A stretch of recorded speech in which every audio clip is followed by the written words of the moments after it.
Hi, good afternoon, everyone. Welcome to Tobacco Talk Tuesdays. So before I dive into the information today that I'm talking about, I wanted to just give a quick update about our schedule as far as streaming moving forward.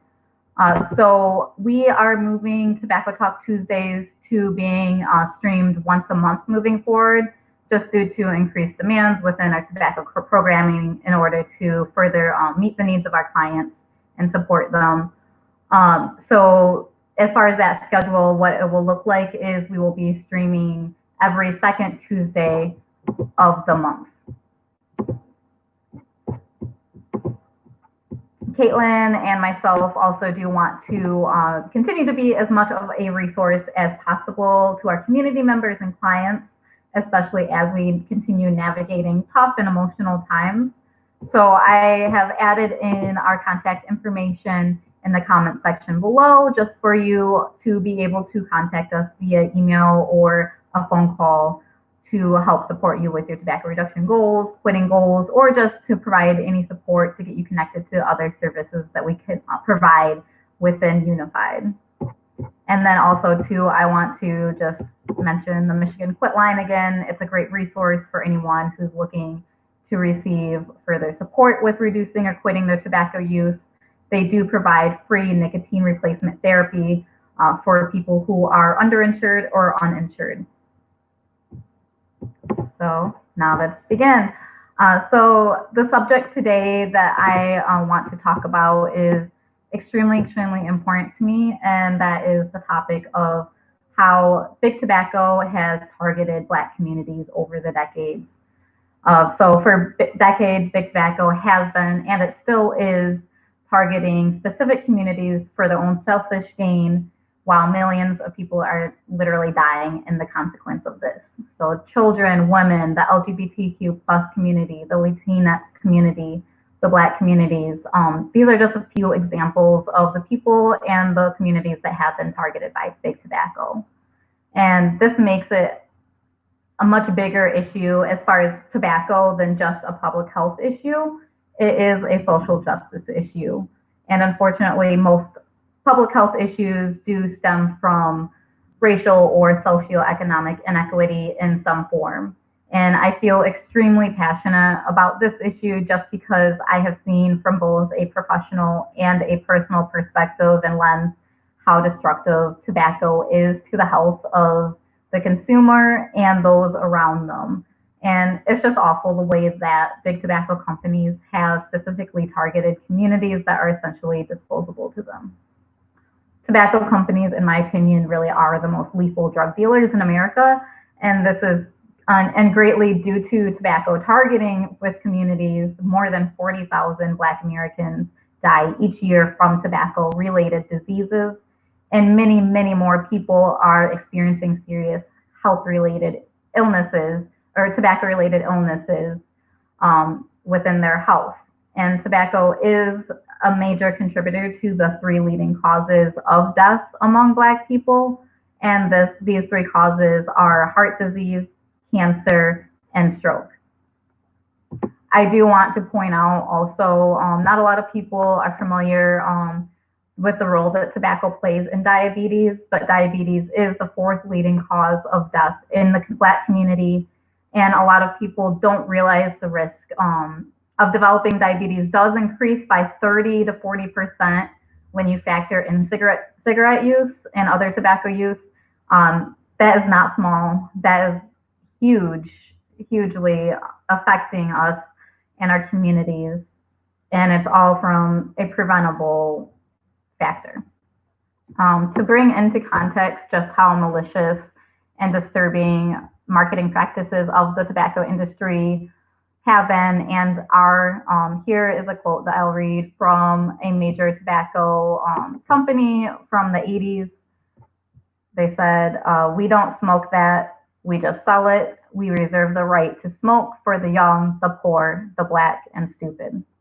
And this is a direct quote from a memo sent within the R.J. Reynolds Tobacco Company from an executive. So the tobacco industry is literally making billions while millions of people are dying. And when I say that, that is not an exaggeration at all. Specifically, worldwide, 8 million people die from tobacco-related diseases each year. And in the 2017 Federal Trade Commission report, it shows that the tobacco companies spent around $8 billion on marketing, and they made roughly $94.6 billion just alone on the sales of cigarettes. So that's not even including smokeless tobacco or the e-cigarette market or cigars and cigarillos. And I just wanted to bring up those stats and those facts just to show you how greedy the tobacco industry really is and how much they really value money over people's lives and livelihoods. And when I do say $94.6 billion, that's not an exact quote on the amount they made. It was just a rough estimate that I made through calculations after looking at the amount of cigarettes sold in the Federal Trade Commission report. And then I calculated that based on the fact that there's 20 cigarettes in a pack, and the median cost of the pack of cigarettes in 2017, it was around $7.60. That was just calculated by adding and dividing the lowest and highest amounts of money that cigarette packs cost in different areas within America. And as I'm jumping into this, I forgot to mention, I will answer all questions and comments at the end of this live stream because there's just a lot going on within this subject. So I think it would just be easier for the flow and for time's sake. I'll look at that later, but please just enter questions or comments that you have as you think about them. So as I'm talking about the health disparities and just the disparities as far as marketing practices within the Black community, as far as tobacco and big tobacco, it really is important to look at that history and take a step back and look at where this really started. So with the first U.S. Surgeon General's report was in 1964, and this really highlighted the severe health detriments to using tobacco products and just the high rates of cancer and other health-related illnesses that were being caused from using tobacco products and smoking cigarettes specifically. So people started to shift their attitude in the mainstream as far as tobacco use, and people were not quite smoking as much as they were in the 50s once that Surgeon General's report came out in 1964. So following that, the tobacco industry really had to re-strategize their marketing and find a new demographic and new consumers to target and to get hooked on their products. So big tobacco companies then started doing consumer research, and they found ways to target Black communities through various platforms. One of the first platforms was TV advertising. So with that, there became a huge representation of Black athletes, models, and public figures advertising these tobacco products on TV. And then once advertising products on TV was banned, Big Tobacco started making deals with magazines such as Ebony Magazine and other magazines that provided this representation of Black people in the Black community that was not really seen during the Jim Crow era. So it was a catch-22, and which is why it's so misleading with tobacco, is that tobacco was one of those first industries to really accept Black people in the Black community and give them that representation that we needed back then, that we weren't getting anywhere else. But at the same time, the reason that these opportunities were given were to develop a new clientele base and in order to continue bringing in billions of dollars into the tobacco industry. So the tobacco industry made it seem like they were on our side while they were actually stealing our wealth and our health at the same time. The tobacco industry did not stop there either. So they began sponsoring tons of events within the Black communities, especially within civil rights organizations. So in exchange for thousands of dollars. Leaders of the NAACP, the Congressional Black Caucus Foundation, and many other civil rights organizations looking to advance the Black community and break down barriers and horrible things that were happening and still are happening during this time. And in exchange for that money, they were having the big tobacco companies, the tobacco industry, sponsor various events, advertise all over for their products. And again, this is another catch-22 because it was extremely, extremely hard during the civil rights era and during the Jim Crow era for civil rights organizations to get this funding to be able to, further their movement and the cause and further uplift the community. But at the same time, accepting this money from these organizations, from the big tobacco companies, was kind of like making a deal with the devil, because this product is deadly and was and still is killing our community at disproportionate rates. And then the Surgeon General's report of 1998 really brought attention and highlighted the extreme health disparities that Black communities started facing due to tobacco products and this marketing that was aggressive. An example from these findings is it was found in the Surgeon General's report of 1998 that the death rate for lung and bronchial cancers was 40% higher in Black men than in white men, which is an insane disparity. Like, that's insanely high. And big tobacco continued, and it still does continue to target our communities despite this report coming out and all of these findings and just what they knew about their products even back in the 50s and before when they were selling it. And thankfully, due to a huge reduction in smoking over the past couple of decades and more awareness about these malicious targeting practices of big tobacco, things have decreased a little bit now. Reports from between 2012 and 2016 do show that the death rate for lung and bronchial cancers dropped from being 40% higher in Black men than white men to 18% higher in Black men than white men. But an 18% gap in that death rate is still troubling. And the fact that there is a 15% higher incidence rate of the bronchial and lung cancers in Black men than white men is extremely upsetting and troubling. And the targeting of tobacco industries on Black communities is affecting more than just adults in Black communities that are using tobacco products. So community members and family members who do not use tobacco products or smoke are still exposed to secondhand smoke in very high rates, and children are really hit the hardest in this area, unfortunately.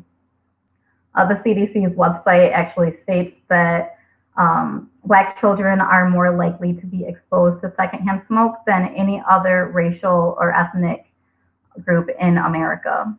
In fact, it further goes to show you the statistics that Black children ages 3 to 11 years old are 66%, 66% of them are exposed to secondhand smoke. This is compared to when you look at white children, 37.8% are exposed to secondhand smoke.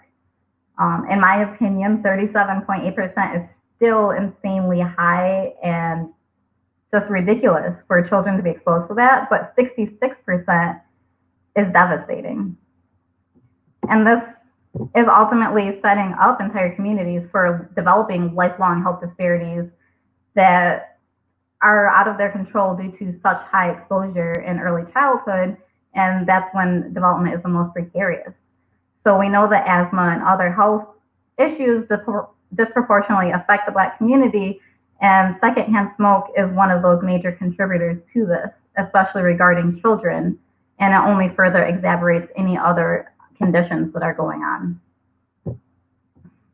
So in addition to the lingering health disparities and the lingering malicious marketing practices towards predominantly Black communities, researchers a few years ago in Washington, D.C. revealed that in predominantly Black communities today, there were up to 10 times more tobacco ads in communities than in communities with fewer Black residents, 10 times more.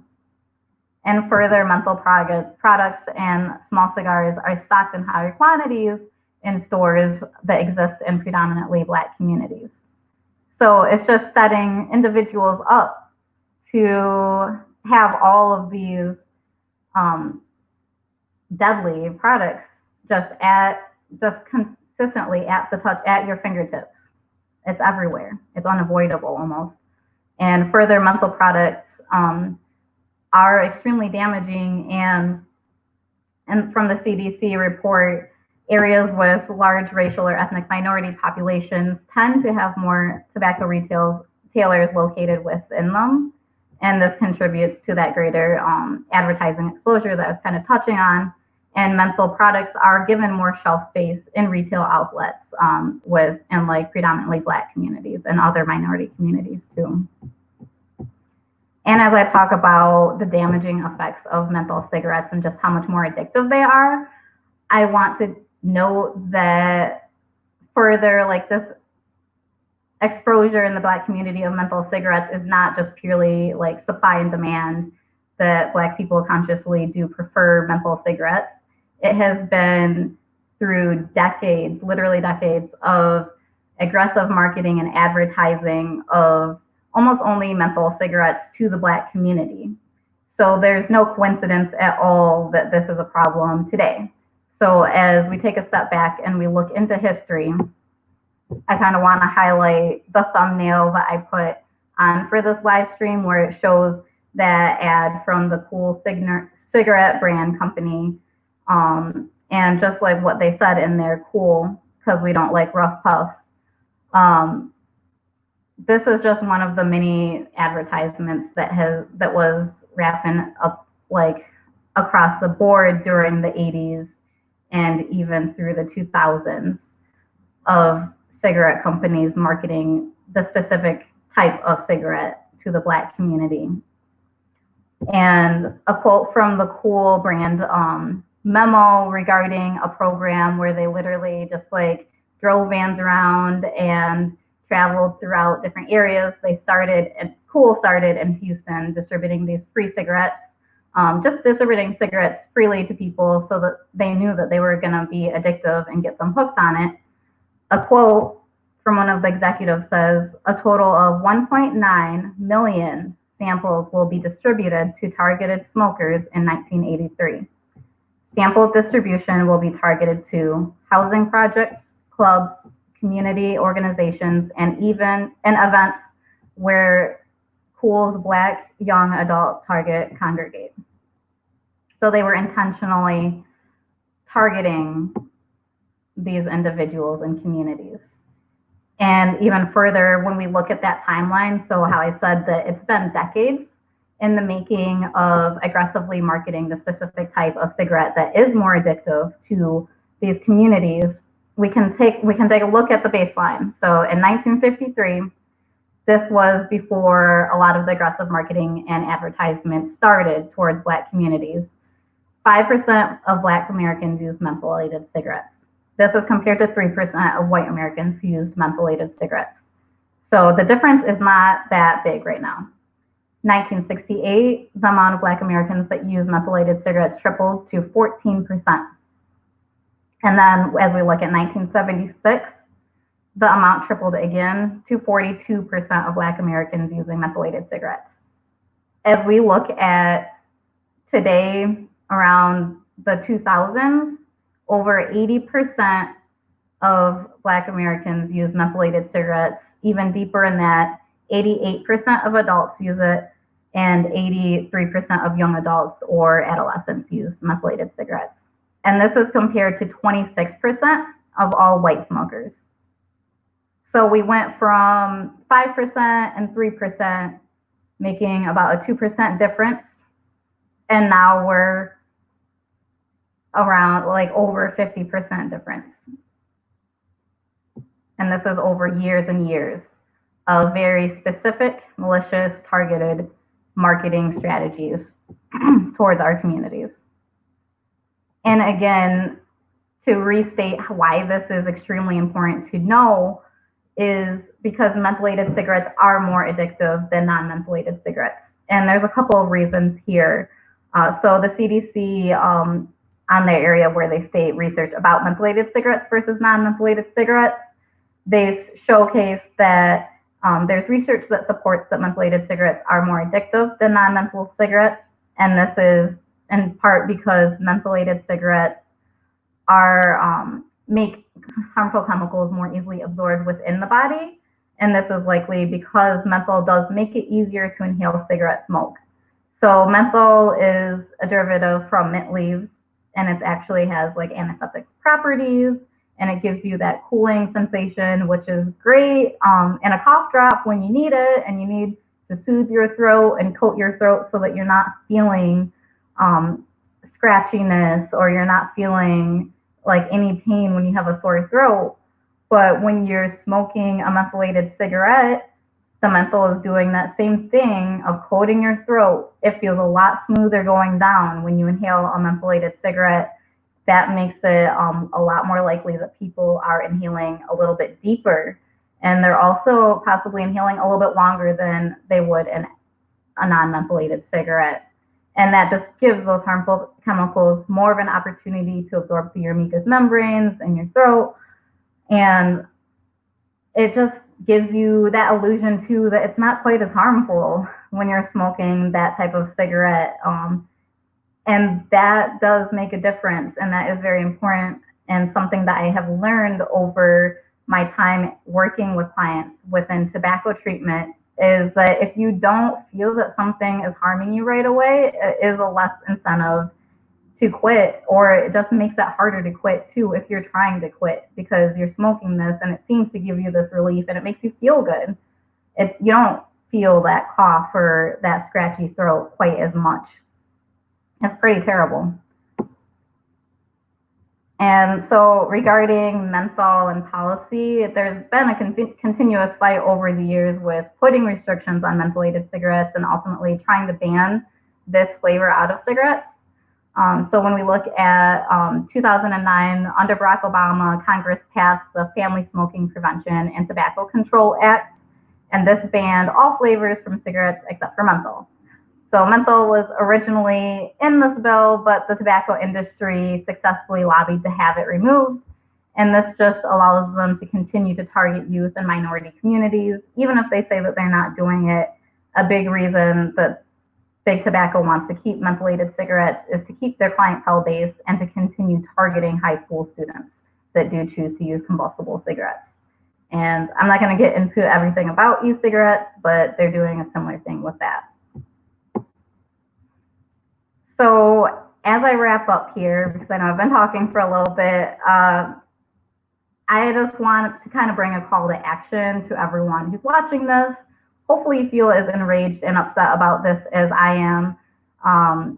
And as we continue to speak out against the institutionalized injustice that it significantly harms our Black communities in so many ways, in ways that we're protesting and trying to fight against right now, I really encourage everyone to look at the ways that we've been targeted by corporations that literally make a living off of us at the cost of our health and our lives. And just a call to action for everyone to take a stand against big tobacco in whatever way makes sense to you.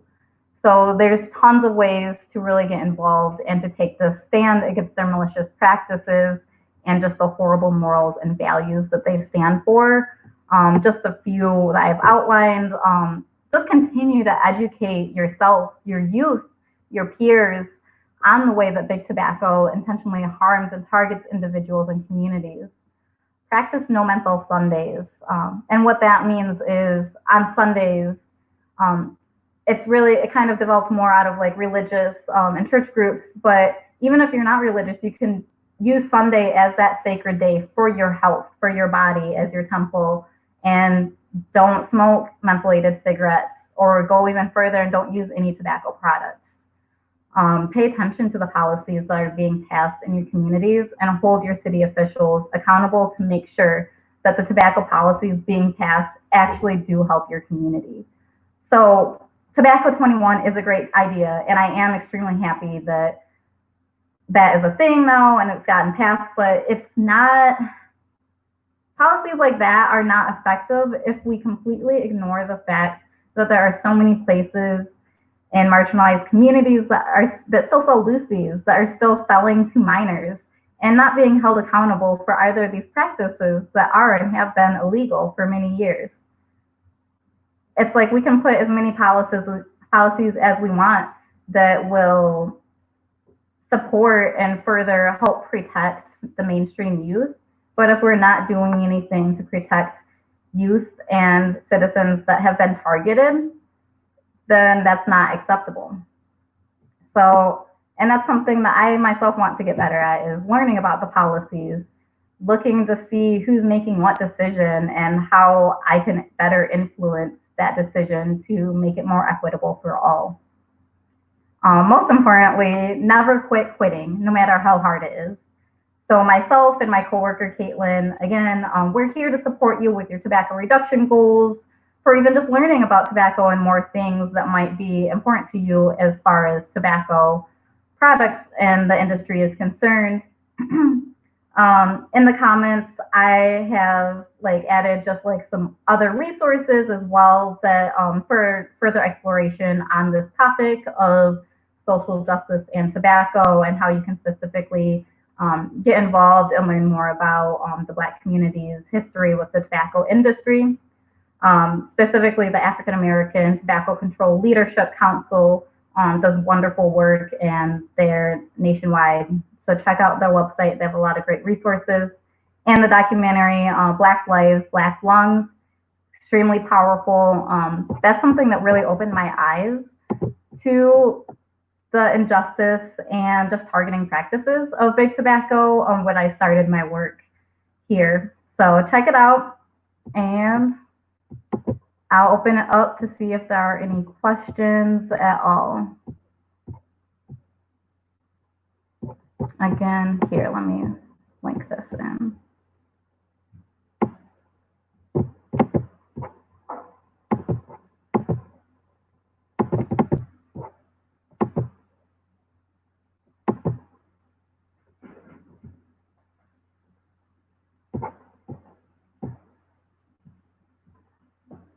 So I just added the links to the African American Tobacco Control Leadership Council and Black Lives, Black Lungs documentary. It looks like there are no comments or questions here. So I will let you all enjoy your day. Thank you, Erica. Thank you for tuning in. And tune in July. Caitlin will be live streaming her topic. And stay tuned for the blog post. I will be posting a follow-up that has a lot more information as far as statistics and information. I really just touched on the surface on this topic. There's so much more. All right, have a great Tuesday.